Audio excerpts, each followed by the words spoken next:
Well, it's being reported that our girl Wendy Williams is home and healing, according to her publicist, Sean Zanotti. Yahoo News is reporting that, quote, Wendy is excited about the road ahead and looking forward to releasing her many projects, according to Zanotti.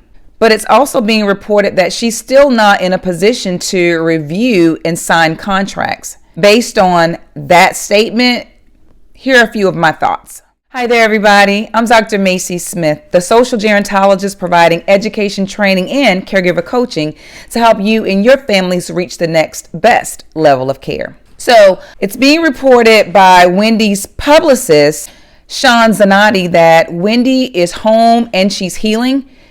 She's also looking forward to releasing her future projects. But it's also being reported that she's still not able to review and sign her contracts. Page 6 has reported that Wendy Williams has been struggling with addiction, specifically alcohol addiction. They're reporting that it started out with wine and then it evolved into vodka. So we all know that Wendy has struggled with alcoholism addiction. This is something that she's been reporting to us since she had her show. And so because of that and because of what's been going on with Wendy, I wanted to bring your attention to some lifestyle decisions that we tend to make that could possibly interfere with our cognitive health, that could impede our ability to utilize our cognitive state and our mental capacity to its fullest potential. Meaning there are things that we do, there are things that we intake, there are different lifestyle decisions that we make that could affect our cognitive ability, that could put us at higher risk of developing dementia.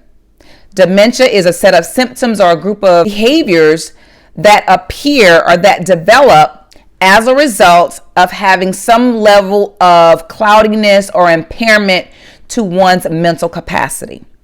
Alzheimer's disease is only one type of dementia. It is the number one type of dementia, but there are other types and other causes as well, including alcoholism. Yep. There is a dementia called alcohol-induced dementia. That is where dementia symptoms evolve as a result of having long-standing issues with alcoholism. What happens is a person may have been abusing alcohol for a really, really, really long time. And it's because of that alcohol abuse that their brain has sustained damage. As of today, once your brain is damaged, you cannot repair a damaged brain. A few of the signs and symptoms to look for as it relates to alcohol-induced dementia are personality changes with no apparent triggers, short-term memory loss, problem-solving concerns, difficulty navigating, difficulty comprehending and putting together complex ideas. Those are only a few signs.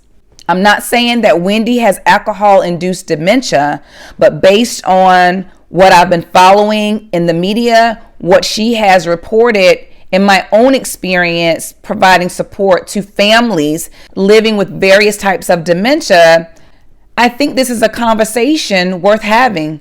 Don't you?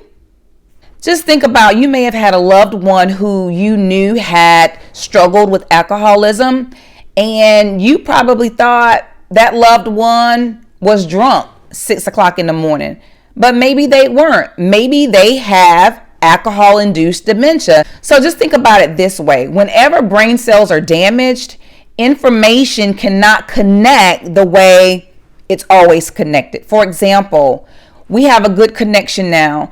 You're hearing information from my mouth to your ears with no interruption, with no breakdown, with no impediments, right?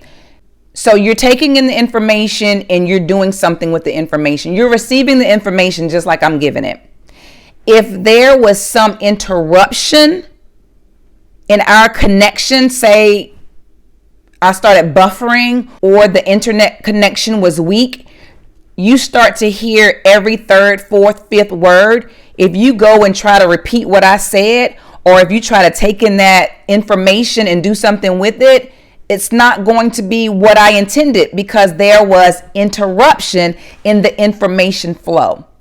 Because of alcoholism, and other causes of dementia, it causes the brain cells to deteriorate, which means nothing's there. There are gaps, there are holes, so the information cannot connect where there are gaps and holes. And so the information has to take an alternate route. And we all know what happens when information is relayed from one person to the next person, to the next person, to the next person. It tends to get lost in translation, right? Because it had to take a different route. And so when we think about if someone has damaged brain cells, the information is not going to connect the way it typically connects because of that brain damage. Again, I'm not saying that Wendy Williams has alcohol-induced dementia, but what I am saying, because of her situation and because of things that have come to light, and because people are becoming more in tune to dementia, Alzheimer's, and cognitive health, this is a conversation worth having. Again, don't you think? What are your thoughts? Was this information helpful? Have you seen this before? Was this information not helpful? I want to know. Leave your comments below. For these videos and more, be sure to like, subscribe, and don't forget to click the bell so that way you know when I upload a new video. Until next time.